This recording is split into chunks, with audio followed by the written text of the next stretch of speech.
When we first rolled up to that dusty stretch of New Mexico scrubland, tires kicking up red dirt, kids hollering from the back seat like wild coyotes, I swear, it felt like I'd finally escaped the cage after all those years grinding away in county courts, splitting hairs over fence lines and easements.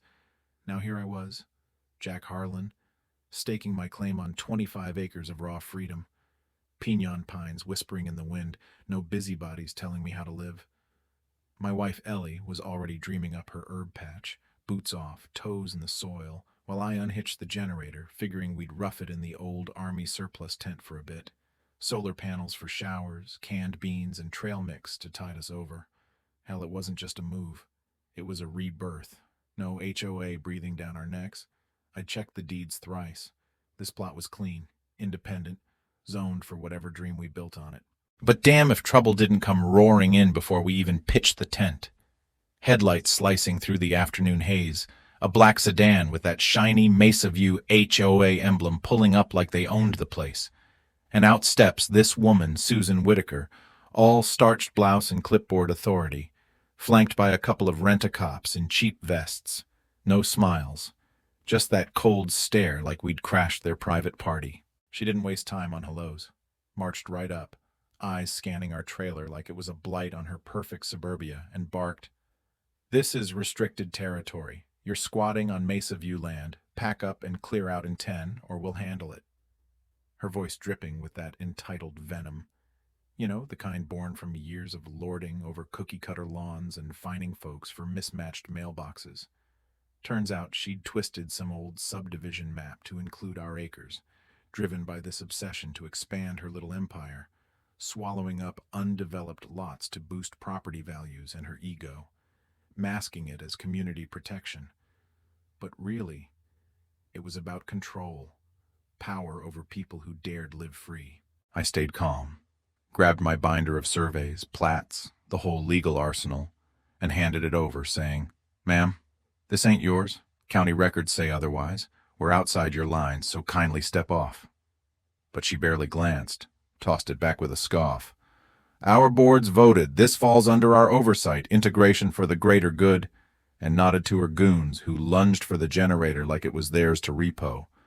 That's when instinct hit, my old Marine days kicking in, tours in dusty hellholes teaching me to read threats, and as one guy grabbed at me, I sidestepped, swept his legs clean, planted him in the dirt with a thud that echoed off the mesas, the other charging in, collar snag and faceplant, both groaning like they'd met a wall, while Susan shrieked, "Assault! You'll regret this!" Her face twisting in rage, that mix of shock and fury when her bully tactics backfire. But deep down, I felt this surge, not just anger, but a quiet fire, protecting what's mine.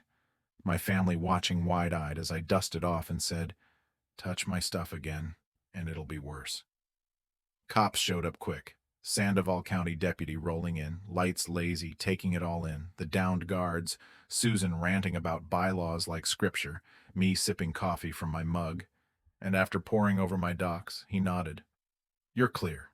This land's yours. No HOA hook here." Cuffing the guards for trespass and battery, warning Susan to scat before she joined him, her sedan peeling out in a dust cloud. But I knew this wasn't over. Her type doesn't quit, fueled by that toxic brew of neighborhood envy and unchecked authority, thinking independents like us threatened their gated paradise.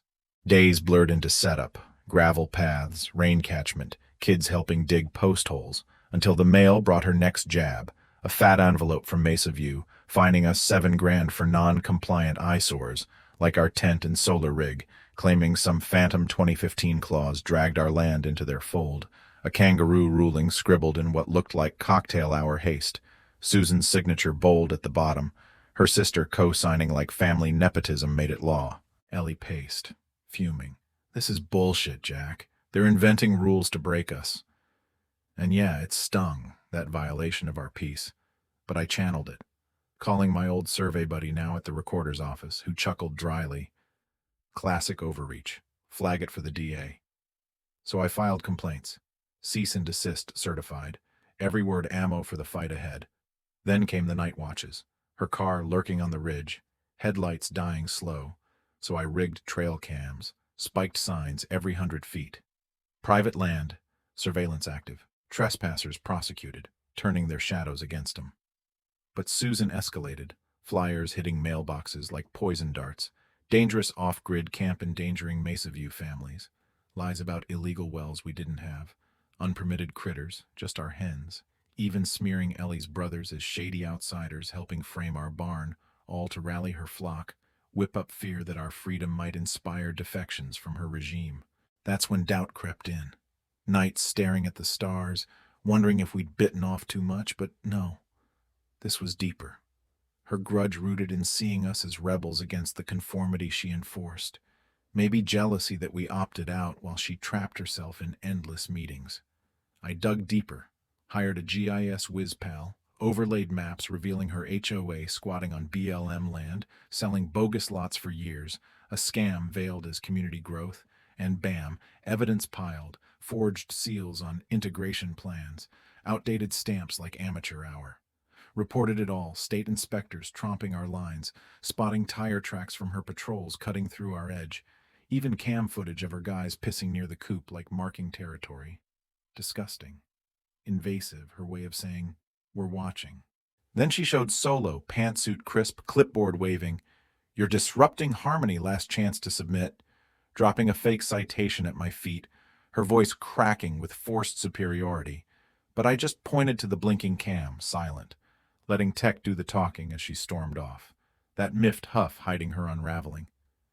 Push came to shove with the injunction. My stack of binders versus her flimsy folder. Neighbors calling, ex-members spilling.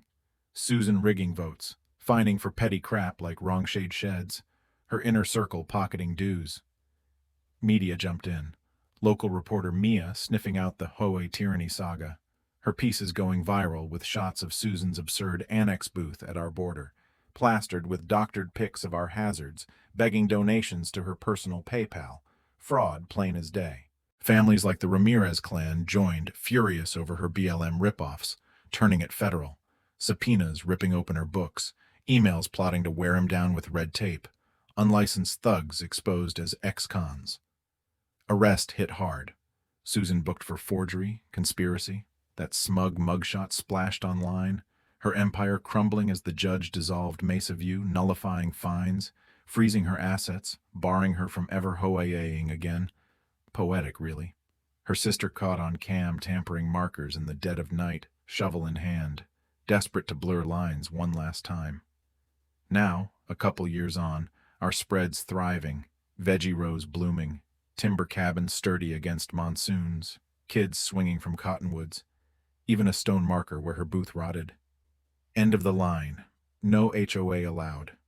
QR linking to our saga site, drawing folks who snap pics, share nods over holding ground.